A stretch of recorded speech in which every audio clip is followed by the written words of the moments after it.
Friends, இன்றைக்கி நம்ம கிச்சனில் பிபிக்யூ ஸ்டைலில் கிறிஸ்பி கார்ன் ரெசிபி தான் பார்க்க போகிறோம். கார்ன் வேக வைக்கிறதுக்காக ஒரு பேனில் தண்ணி சூடு பண்ண வச்சுருக்கேன். தண்ணி நல்லா சூடானதுக்கப்புறம் கார்ன் சேர்த்துக்கலாம். கார்ன் 3 நிமிஷத்தில் நல்லா வெந்து வந்துடும். வெந்ததுக்கப்புறம் வடிகட்டிட்டு ஒரு பவுலில் சேர்த்துக்கலாம். கார்ன் நல்லா ஆறுனதுக்கப்புறம் 1 டேபிள் ஸ்பூன் மைதா சேர்த்துக்கிறேன். 1 table spoon cornflour, 1 teaspoon salt சேர்த்து நல்லா மிக்ஸ் பண்ணிக்கலாம்.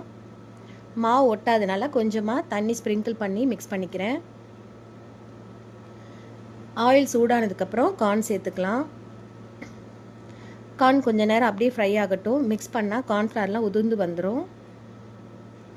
கொஞ்சம் நேரம் கழித்து மிக்ஸ் பண்ணி விட்டுக்கிறேன். கார்ன் நல்லா ஃப்ரை ஆனதுக்கப்புறம் எடுத்துடலாம். அதே மாதிரி செகண்ட் பேட்சையும் சேர்த்துக்கிறேன். செகண்ட் பேட்சும் நல்லா ஃப்ரை ஆகி வந்துருச்சு, எடுத்துடலாம்.